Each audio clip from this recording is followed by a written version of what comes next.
Comment déjeune l'esclave de bureau? Comment s'extraire de sa vie d'esclave? Ça va être la question du jour. Mais avant, je vais vous montrer où je suis. À Koh Samet.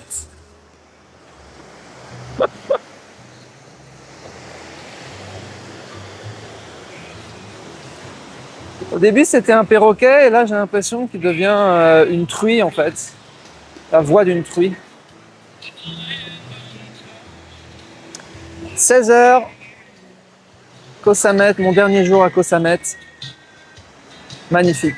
J'ai adoré cette île.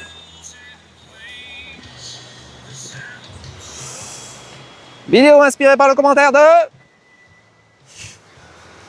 Lux Aterna 93 qui me dit: Marc, tu parles du goût raffiné des Français, LOL. Ici à Paris, je suis toujours incroyablement étonné de leur capacité le midi à aller s'acheter des sandwichs dégueux à 6 ou 7 euros. Il n'y a que du pain pas bon et quasiment rien en garniture. Et tous ces demeurés, parle de vous hein, et tous ces demeurés qui font la queue 20 minutes sur leur pause déjeuner de 45 minutes pour s'infliger ça, tous ces gens acceptent leur servitude de bon cœur et en redemandent. Et ces pauses déjeuner à manger en 30 secondes à son bureau dont tu parles, c'est pareil, ça m'a toujours dépassé. Dans les innombrables raisons de quitter sa situation d'esclave de bureau, il en est une suffisante. C'est le déjeuner, l'abomination du déjeuner. Alors, je vais vous raconter comment ça se passait pour moi, le déjeuner, quand je travaillais jadis. Jadis, c'était en 2009, à La Défense. Donc moi, j'ai travaillé au AXA IM Cœur Défense, donc l'immeuble Cœur Défense, et j'ai travaillé à la Société Générale aussi, SGIB, banque d'investissement. C'était je sais plus si c'était la tour Alicante ou je sais plus laquelle, Granit, je sais plus comment ça s'appelle. Perdu. Alors, qu'est-ce qu'on faisait? J'étais déjà freelance à l'époque. Facturation, on était à AXA IM, c'était pas énorme, on devait être à autour de 600 euros jour. Et SGIB, j'étais beaucoup plus élevé, j'étais autour de 750 ou 800 euros jour. Très belle mission, je n'ai rien fait d'ailleurs. Comme chez AXA IM, d'ailleurs, je n'ai rien fait non plus. Alors, qu'est-ce que je faisais? J'avais plusieurs manières de gérer cet instant particulièrement désagréable, le déjeuner. Alors, c'était mes débuts en fait de freelance. Donc, j'étais déjà un rat sans nom, surtout qu'à l'époque, j'avais cet objectif d'épargner au maximum pour devenir libre en fait le plus rapidement possible. Donc, j'étais dans cette dynamique avec mon petit groupe de freelance donc qui travaillait à La Défense. Et donc le midi, on se retrouvait. Alors à l'époque, c'est honteux ce que je vais vous raconter. Mais je pense qu'il y en a qui doivent vivre ça aujourd'hui encore. Donc ce qu'on allait faire, en fait, on avait plusieurs possibilités. Première possibilité, on avait trouvé, je crois qu'il y avait un Auchan, il y avait une grande surface. On avait trouvé des sandwichs miteux à 1 euro. Et on faisait en fait un challenge de celui qui mangera donc son déjeuner et qui paiera le moins cher. On arrivait à descendre à moins de 3 euros facilement. 1 euro, 1,50 €. C'est presque qu'on mangeait dans les poubelles, on mangeait les restes. Donc, alors, on achetait nos petits sandwichs dans le supermarché, donc dans la grande surface. Il doit toujours y avoir la grande surface. Je ne sais plus si c'est Auchan ou... Ensuite, on sortait pour aller se trouver en fait un endroit écarté de tous. Bien sûr, ne pas manger avec son chef. Et on allait manger, donc entre nous, on était 2 ou 3. Alors, on avait plusieurs coins. Il y avait le square d'Orsay, je ne sais pas si ça existe encore, un square en fait, qui était tout près de La Défense. Et on allait s'asseoir sur les bancs avec les clochards en fait, et on mangeait. Alors, faut bien imaginer que quand même, on gagnait plus de 100 000 € par an. Mais c'était le début, on venait de passer de salarié à freelance, donc on était dans une phase d'épargne sévère. Et ouais, mais on avait prévu le coup. La plupart de mes amis freelance d'ailleurs, Je leur fais un petit coucou, hein, je sais qu'il y en a qui regardent mes vidéos. Malheureusement, sont restés freelance, en fait. Ils n'ont pas bifurqué sur les business en ligne. Ils sont restés freelance esclaves jusqu'à aujourd'hui. Alors, ils sont riches, hein. Même ceux qui sont restés en France, hein, ils sont riches. Ils ont tapé le million. Hein. Je pense qu'ils ont tous tapé le million.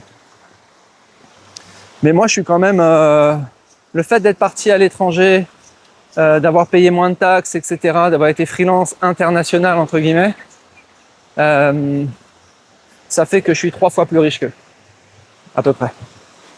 Et donc, plus les années passent, évidemment, plus ça capitalise avec l'effet temps, les intérêts composés, bah, ils ne me rattraperont jamais. C'est moi le plus riche. Non, il y a plus riche quand même. Il y avait des freelances hein, qui facturaient, j'ai vu des freelances à Londres qui facturaient 3 000 € la journée. Hein. Sur des missions longues, hein, je parle pas genre ponctuellement. Hein. Ah, c'est beau, on est passé sur une autre plage là. Donc on mangeait sur un banc comme des clochards, ça c'était une possibilité. Une autre possibilité c'est qu'on allait, alors j'ai vu qu'il était fermé, on allait au Castorama. Moi j'allais me balader dans les rayons de Castorama avec des potes freelance aussi. On mangeait nos petits sandwichs avec isolés, cachés comme ça dans le Castorama. On s'asseyait en fait sur on avait trouvé des chaises dans le Castorama. C'était pas autorisé mais bon, ils nous laissaient faire. Ils n'étaient pas très méfiants, pas très vigilants. Et donc on mangeait là-bas. Et voilà, on errait comme ça dans les rayons du Castorama. L'autre possibilité qu'on avait, c'est d'aller manger dans la cantine. Mais la cantine, moi j'aimais pas trop la cantine parce que à la cantine, tu as toujours la possibilité de tomber sur ton chef. Et si tu tombes sur ton chef, c'est jamais évident. Moi je le faisais, hein, mais il faut quand même du courage pour le faire. C'est-à-dire que moi, mon chef arrive, il dit « Ah, je peux me joindre à vous ?» Tous vont dire oui. Moi, je vais rien dire. Il va s'asseoir, je pars. Il a compris le message. J'ai jamais entretenu de très bons relationnels avec l'autorité, avec les chefs. Toujours un rapport à la soumission et à l'esclavage. Très difficile, un rapport à la subordination. C'est-à-dire, même s'ils sont sympas, même si on aurait pu être amis, rien que le fait que je sois subordonné à leur diktat, en fait, c'est problématique pour moi. Parce que c'est vrai que malheureusement, les chefs, ils ont d'autres chefs avec des directives et dans ces grosses structures, en fait, c'est juste l'horreur, quoi. Je pense qu'un chef dans une start-up, je pense que si j'avais démarré, travailler dans des start-up avec des petites dimensions, taille humaine, etc., je pense que j'aurais évolué très différemment, en fait. Mais le fait d'avoir travaillé dans des grosses banques avec des grosses procédures, de la bureaucratie, etc., ça n'a pas été, c'est pas des structures dans lesquelles je peux m'épanouir. Donc, continue. Donc voilà, on mangeait donc dans le réfectoire, comme du bétail en fait, comme dans un enclos en fait, des bétaillères. Horrible.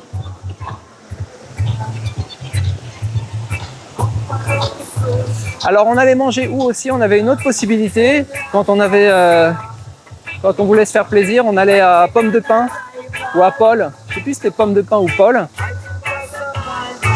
Et il y avait, je me souviens, ça coûtait un peu cher. Hein, tu dis 7 €, je pense que c'était plutôt 10 €.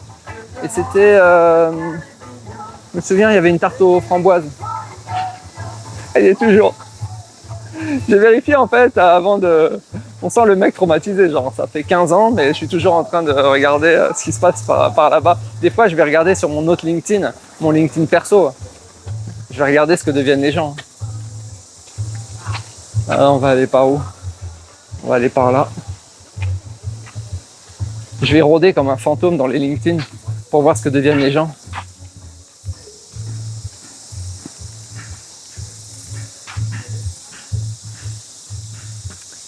Alors on était censé manger rapidement, mais en fait, il y a moins de surveillance en fait sur le midi. Ils n'ont pas l'habitude de gens qui prennent 2 heures pour manger le midi. J'ai constaté ça dans la plupart des boîtes dans lesquelles je suis passé. Ils font attention à l'heure d'arrivée. Ils font attention à l'heure de départ, le soir, pour moi l'après-midi. Par contre, le midi, ils n'ont pas l'habitude de quelqu'un qui prenne 2 heures pour manger. Ensuite, s'il y a des machines à café, ensuite, je passe 1 heure à la machine à café. Les pauses aussi, ils sont moins vigilants sur les pauses. J'avais remarqué ça. Faut passer le temps, hein, faut passer l'ennui comme on peut. Hein. Je ne sais pas comment vous faites. Je suppose que la majorité des gens qui regardez cette chaîne, vous regardez depuis votre bureau sur vos heures de travail, payé par votre chef en fait, payé par l'entreprise. C'est un abus en fait, en tout point. Pour moi, vous méritez d'être en prison. Arrêtez de regarder ces vidéos. Regardez-les en dehors de votre temps de travail. Je sais pas si vous aviez ça aussi à l'époque, ils interdisaient en fait de regarder les chaînes YouTube, ces trucs-là. C'était très restreint, c'était filtré. Aujourd'hui, tout le monde a un smartphone, donc il suffit de poser son smartphone sur son laptop. Personne ne détecte rien, de bouger sa souris de temps en temps. Et ça fait le boulot. Donc,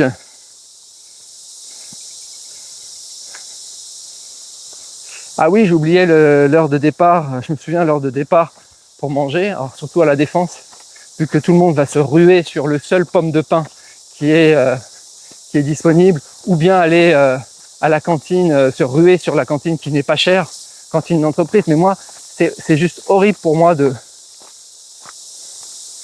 Je sais pas où je vais là. Perdu là. C'est juste horrible pour moi d'aller faire la queue. Moi, je ne supporte pas. Je suis le mec qui fait jamais la queue dans les restos. J'irais jusqu'à prendre un resto dégueulasse, mais je ferai pas la queue. Jamais je ferai la queue pour aller manger. Donc qu'est-ce qu'on faisait? C'est qu'à 11h30, c'était l'heure d'aller manger. Mais il y en a qui, les collègues, ouais, 11h30 c'est trop tôt. Ils préfèrent y aller. Je sais pas si vous avez ces collègues là, ils préfèrent y aller quand il est midi 30, quand tout le monde se jette dessus, se jette sur les... Enfin, tout le monde prend les ascenseurs, etc. C'est l'horreur. L'horreur. Prendre des ascenseurs, faire la queue dans les cantines. Ensuite, avoir sa petite carte pour la cantine. Ah, il faut la recharger. Oh là là. Ceux qui ont des tickets restaurants. Ah mince, j'ai oublié mes tickets restaurants. Marc, est-ce que tu peux m'avancer? Je te promets, je te rembourserai. Jamais été remboursé. Jusqu'à aujourd'hui. Donc en fait, Koh Samet, c'est un parc national. Vous pouvez faire des randonnées. Comme dans une forêt en fait.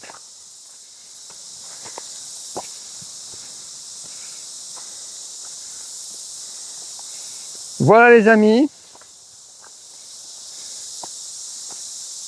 Bah écoutez, pour moi c'est vraiment une raison de quitter sa vie d'esclave, quelle qu'elle soit. Que vous soyez esclave doré ou esclave miséreux, esclave à 1500 € par mois ou esclave à 10 000. Rien ne justifie de passer ce temps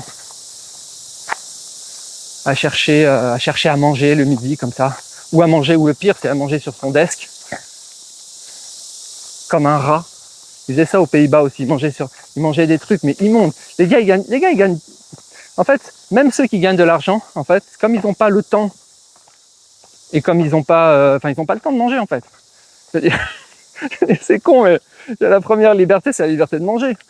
Dans une entreprise, je suis désolé, mais pour moi, en fait, tu n'as pas le droit de manger. Tu n'as pas le droit de manger convenablement, c'est-à-dire avec des couverts qui ne soient pas des couverts en plastique. Je ne demande pas non plus de la vaisselle en porcelaine. Il y en a qui m'ont dit oui, mais... non, mais vraiment un truc décent, un truc digne de manger normalement. Même les hommes de Cro-Magnon étaient probablement plus dignes que de manger avec des couverts en plastique, des trucs en vitesse comme ça, dans un sac plastique que tu ramènes. Non, mais c'est vraiment honteux. Pour moi, vraiment, vous n'avez aucune dignité. Là, je me rends compte qu'il y a plein de randos que j'ai pas faites et que je devrais revenir.